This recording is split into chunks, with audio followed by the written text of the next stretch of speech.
한 것을 40이 넘으면서 알게 됐습니다. 근데 그렇다면 결론적으로 말해서 박정희 대통령의 리더십은 밀리터리, 포리티컬 앤드 에코노미이 갖춰진 콤플렉스 리더십이 아닌가. 제가 카톡방에서 오늘 이거 소개를 했더니 고려대학 제 동기들이 이수신 장군 있지 않냐 그러세요. 이수신 장군은 전시의 무인의 해군으로서의 그 지위가 아니지 이런 그 국가를 힘들린 그 박정희 같은 지도자하고는 게임이 안 된다 해가지고 카톡에서 저는 논쟁을 좀 걸린 적이 있었습니다. 1시간 전에 말입니다. 그래서 그건 그렇고 두 번째로 우리가 모실 분이 토론회 두 번째로 이철순 부산대학교 정형외과 교수님이십니다. 지금은 국제정치학회와 부회장이고 그다음에 한국정치외교학회 부회장을 역임하시고 지금 부산에서 멀리까지 오셨습니다. 뜨거운 박수 좀 부탁드립니다.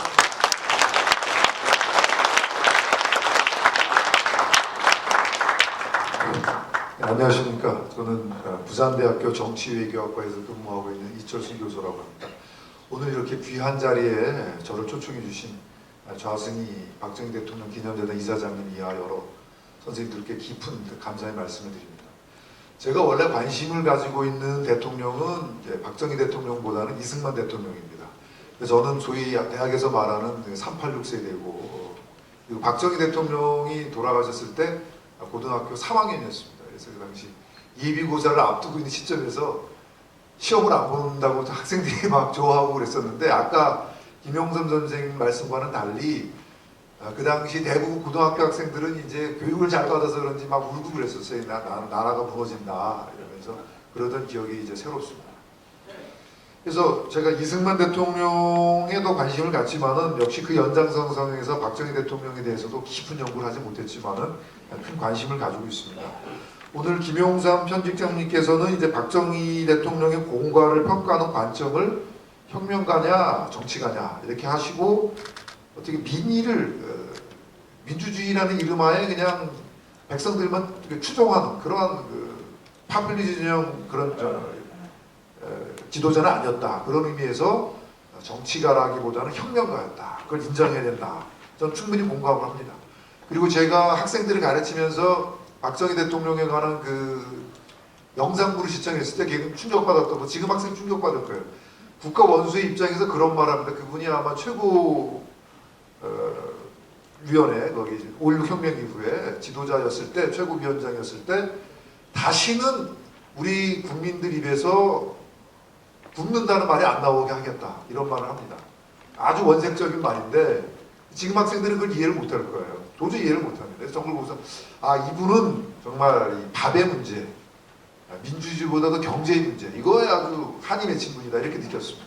그래서 충분히 공감을 합니다만은 그러나 저는 또 제가 정치학도이기 때문에 다른 관점에서 말씀을 드리면은 이분은 또 어떤 정치가의 입장에서 봐도 아주 훌륭한 정치가로 볼 수 있다. 그래서 정치학 입장에서 보면 이제 정치 현실주의라는 게 있습니다. 정치 현실주의라는 거는 정치가는 이 동기나 의도가 중요한 게 아니다. 결과로서 책임을 져야 된다.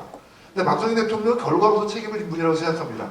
그 당시에 달콤한 어떤 유혹에 넘어가지 않고 월남 파병, 한일 국교 정상화, 중화공업, 10월 이런 것도 다 말씀하신 대로 민의에 그걸 추종하지 않고 결단을 가지고서 오늘 훌륭한 결과를 이뤄냈다. 그것은 바로 마키아벨리나 막스 베버와 같은 그 정치 현실주의들이 얘기하는 책임윤리. 정치가는 책임으로서 결과로서 책임을 져야 된다. 아무리 달콤한 자기의 의도를 얘기해서는 안 된다. 이런 얘기를 하고 있는데 그런 면에서 보면은 박정희 대통령은 철저하게 정치 현실주의자들이 말하는 정치가에 부합하는 지도자다. 이렇게 말씀드릴 수 있을 것 같습니다.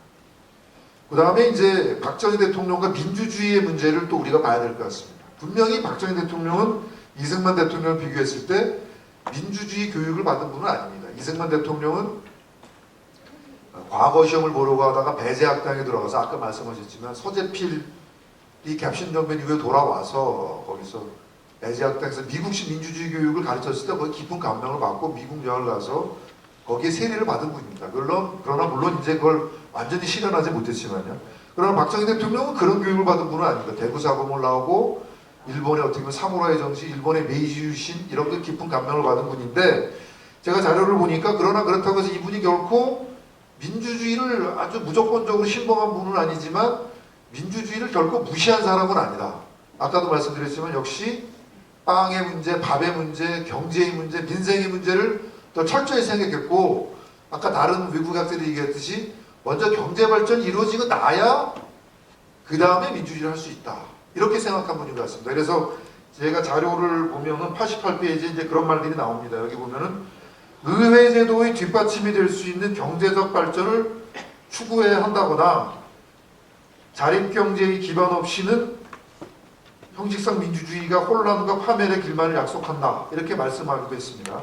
그리고 경제가 자유민주의 기초다. 이런 인식을 가지고 있던 게 확실한 것 같습니다. 그 다음에 최근에 박정희 대통령의 정치 사상에 관해서 주목할 저서를 낸 서강대학교 강정윤 교수에 따르면 박정희는 성공적인 조국 근대화의 결과로 경제적 자립과 번영을 구가할 수준에 이르렀을 때 비로소 서구적 민주주의 수준에 수렴하는 자유민주주의가 한국에서 실현 가능하다고 생각을 했다.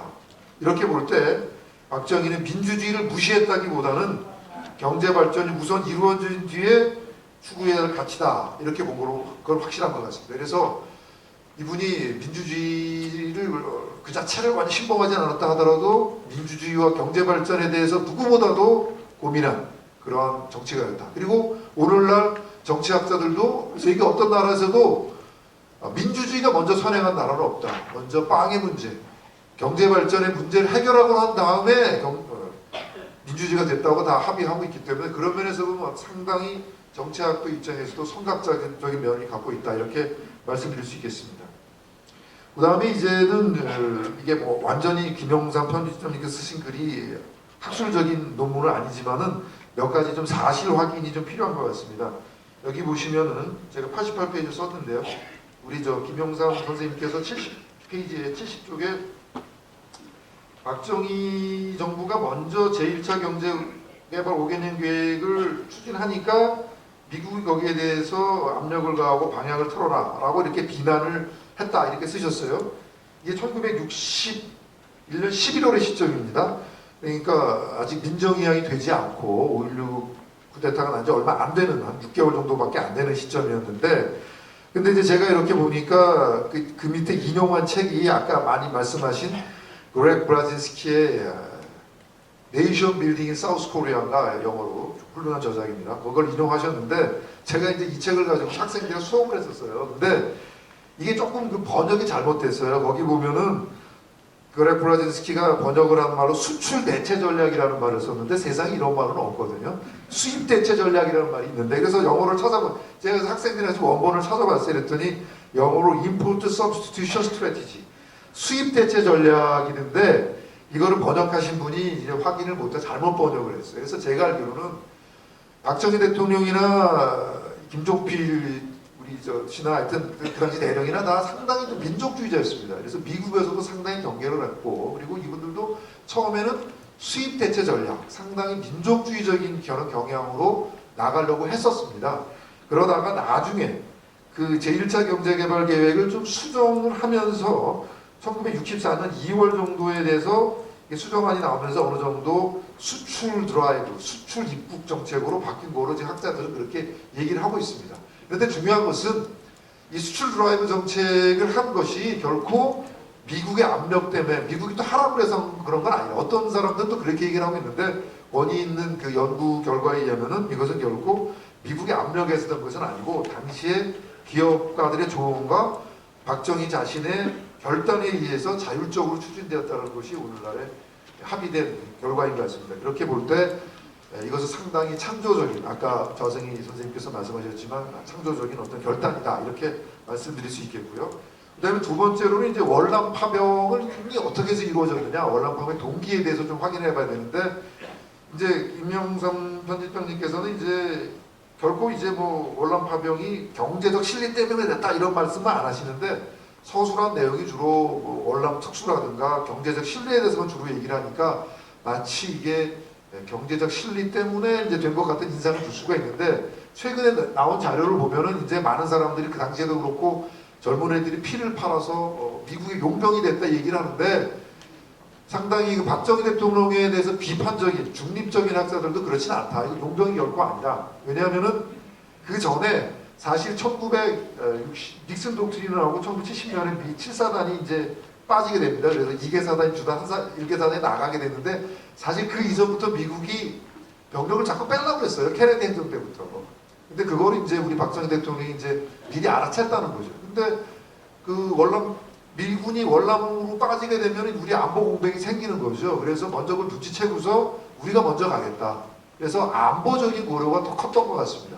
그래서 경제적인 실리는 결과적으로 그랬던 것이고 박정희들이 먼저 선수를 쳐서 미국의 압력에 의해서 월남 파병했다 그런 것이 아니고 먼저 얘기를 했어요. 먼저 얘기를 해서 우리가 파병을 하겠다. 그래서 안보의 공백을 메우고 그 다음에 미국으로부터 많은 또 이 원조, 특히 군사 원조 이런 걸 얻어내서 안보의 공백을 메웠다. 네, 네. 그래서 그 부분을 왜? 경제적인 실리를 물론 무시할 수 없죠. 거기 가서 뭐 한진중공업이 한진이라든가 뭐 현대라든가 건설해서 엄청난 우리가 월남 특수를 들인 건 사실이지만은 애초에 그 동기는 경제적 이득은 아니었다. 그것은 1964년 1월달에 나온 대통령 비서실 문서에도 결코 경제적 이득 같은 것은 거론되지 않았다라는 것입니다. 그렇게 보면은 이것도 박정희 대통령이 상당히 전략에 입각한 산물이다 이렇게 말씀드리겠습니다. 이것으로 마치겠습니다. 감사합니다.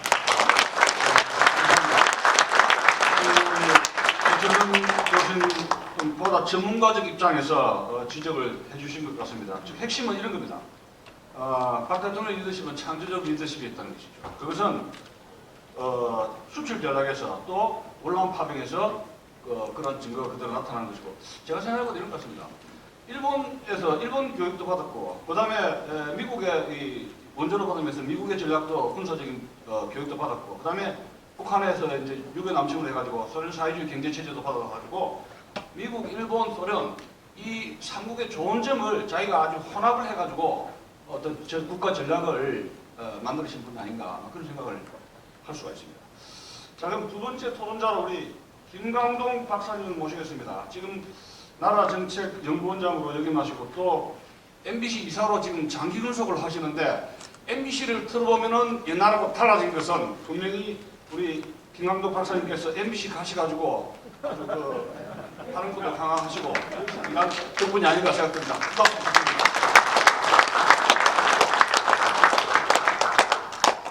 제가 영광스럽게도 제1차 박정희에게 길을 묻는다라는 학술 심포지엄의 토론으로 참여할 수 있었다라는 말씀 드리고 싶고 기회를 주신 자승희 이사장님을 비롯해서 박정희와 함께 대한민국을 만들고 지켜가는 여러분들에게 감사를 표하고 싶습니다.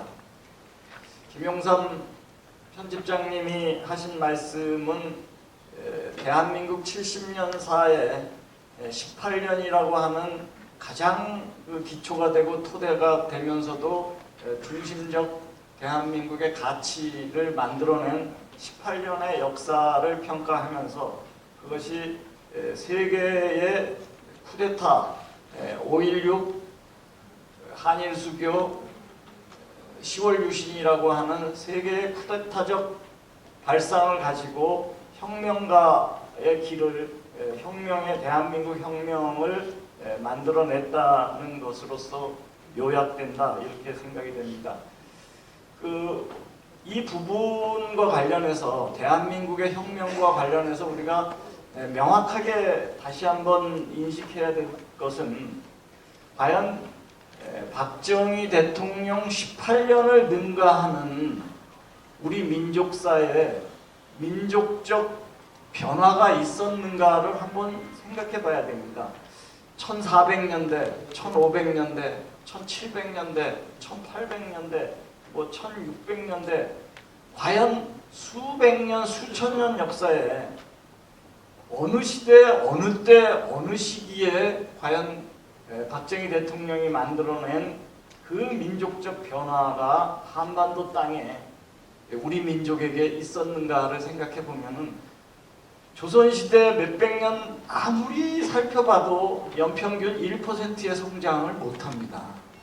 그러나 박정희 시대 그 18년은 연평균 9%라고 하는 영국의 3, 4%의 산업혁명의 2배에 능가하는 세계사적인 혁명을 합니다. 그건 민족사적으로도 없는 것일 뿐만 아니고 세계사적으로도 찾아볼래야 찾아볼 수가 없는 것입니다. 그래서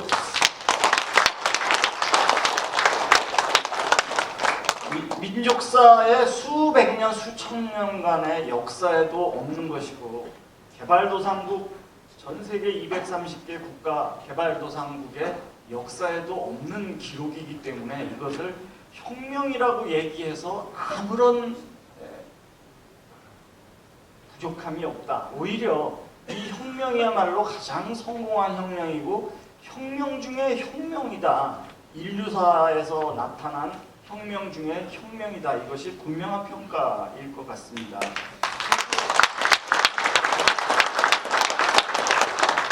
이런 명백한 기록, 통계, 수치, 변화에도 불구하고 한국 사회에 어떤 현상이 있냐 하면은 특히 국회에서 청문회만 열리면은 지금 박근혜 정부에서도 장관이든 청문 대상이 오면 5.16을 뭐라고 생각하냐 이렇게 묻는 것이 한국 사회의 사상 검증이 돼버렸습니다. 그러면 많은 장관이나 뭐 검찰총장이나 이런 사람들이 말을 못합니다. 쭈삣쭈삣합니다. 어떤 사람은 혁명이라고 얘기하고 어떤 사람은 쿠데타라고 얘기하고 어떤 사람은 대답할 성격의 것이 아니다라고 얘기하고 넘어가는 것이 우리의 현실입니다. 그럼 세계사와 민족사와 이 많은 통계를 안 봤다는 얘기입니까? 저는 이 부분에 대해서 우리가 좀 명백하게 해야 될 것 같습니다. 사건의 전개는 5.16이라고 하는 사건의 전개는 쿠데타지요. 군사정변이지요. 그러나 박정희 정부 18년은 민족적 혁명이죠. 사건의 전개를 묻는 것이냐 역사적 평가를 묻는 것이냐를 분명히 하고 사건의 전개를 묻는다면 군사정변 쿠데타라고 얘기할 수 있고 역사적 성격이나 역사적 평가 본질을 묻는다면 그거는 뭐 근대혁명이고 민족혁명이고 대한민국의 혁명이죠. 그 부분은 전 명확하게 해야 된다라고 생각합니다. 두 번째 말씀드리고자 하는 것은 그럼 박정희 대통령 18년이 무엇을 바꿨냐 하는 것입니다. 과연 무엇을 바꿨냐?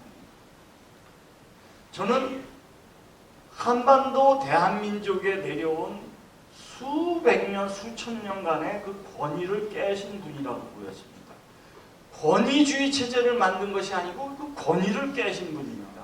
여기에서 말하는 이 권위라고 하는 것은 우리가 알고 있는 신분, 뼈, 연고, 조상, 성별, 성씨, 종교, 부모로부터 물려받은 자산, 권력과의 관계, 소위 사서삼경과 같은 허구적인 지식에 의존한 그 허구를 깬 것입니다.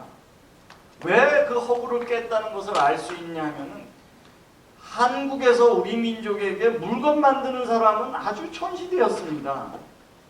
양반사회죠, 귀족사회죠, 왕조사회죠, 봉건사회죠, 폐쇄사회죠.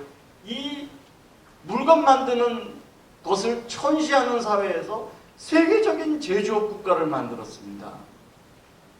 이 단기간에 이 물건 만드는 사람을 천시하는 나라에서 세계적인 제조업 국가를 만들었다는 것만큼 혁명이 어디 있겠습니까?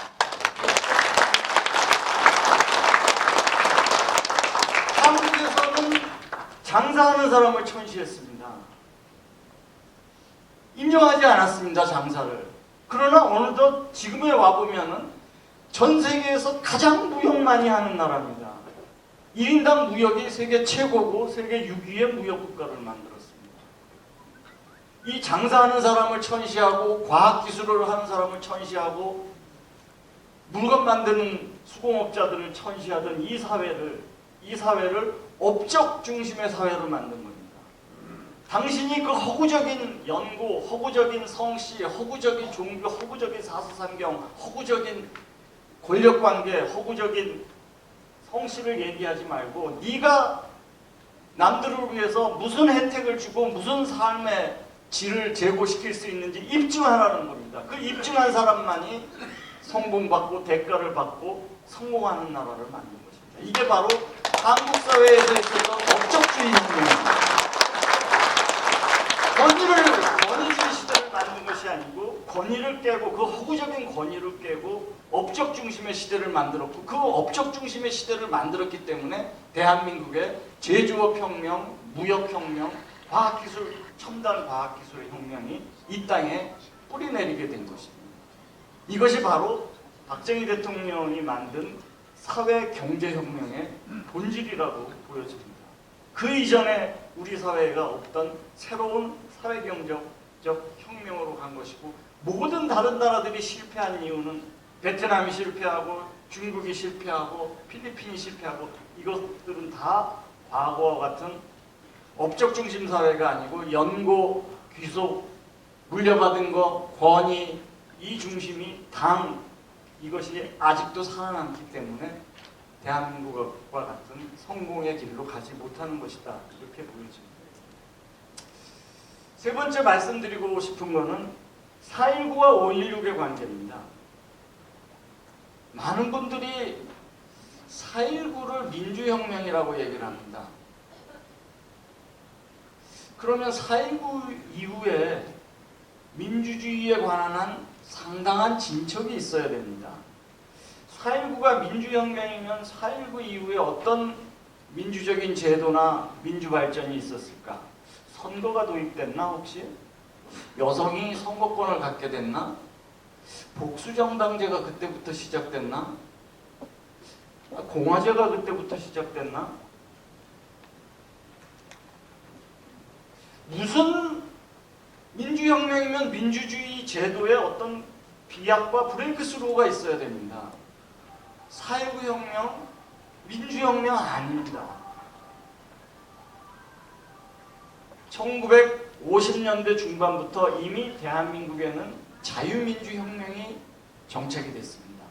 이 자유민주혁명이 정착된 이후에 우리 민족의 모든 열망은 빈곤타파입니다. 그래서 1956년 이후에 모든 내용이 못살겠다 가라보자입니다. 빈곤타파입니다. 다시 얘기하면 50년대 중반 이후에 한반도의 자유민주혁명 이후에는 산업혁명이고 빈곤타파 혁명을 민족적으로 요구한 것입니다. 그 연장선상에서 4.19도 있었고 5.16도 있었던 거예요. 결국 5.16이 만들어낸 것이라는 것은 무질서의 극복, 반공체제의 확립, 빈곤의 타파라고 하는 민족적 열망에 민족의 열망이 쌓여진 것이고 그 민족적 열망을 5.16 이후에 박정희를 중심으로 한 새로운 국가체제가 한반도에 만들어져서 그 연장선상에서 오늘의 대한민국이 자유민주혁명과 사회경제혁명의 연장선상에서 오늘의 대한민국이 있는 것이다. 이렇게 보여집니다.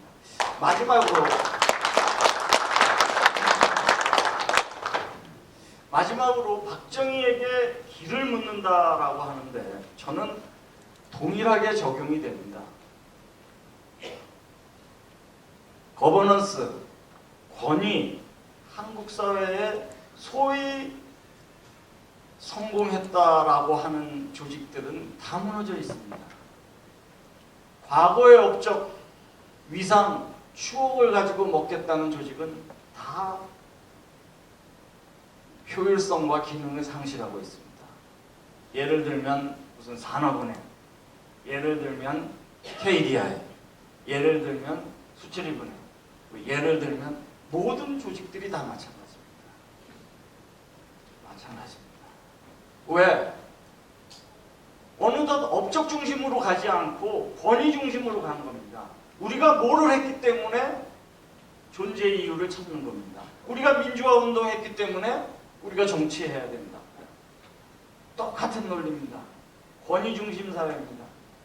자기가 지금 하고 있는 일이 왜 의미가 있고 혜택을 주고 새로운 부가가치를 창출하느냐를 가지고 평가받고 그 업적을 만들지 않고 과거에 있었던 권위를 가지고 혹은 성과를 가지고 혹은 그 이름과 그 추억을 가지고 먹고 사는 사회가 한국 사회에 벌써 오랜 기간 누적되어 있기 때문에 한국이 더 창조적이고 더 발전적으로 되지 않는 것이다. 그래서 오늘 박정희에게 다시 길을 묻는다면 다시 제로 베이스로 돌아가서 성과를 내는 만큼, 업적을 내는 만큼, 기여를 하는 만큼, 노력하는 만큼, 역할하는 만큼 그 사람한테 평가를 주고 대가를 주는 사회를 만드는 것. 그것이 대한민국의 새로운 이상입니다.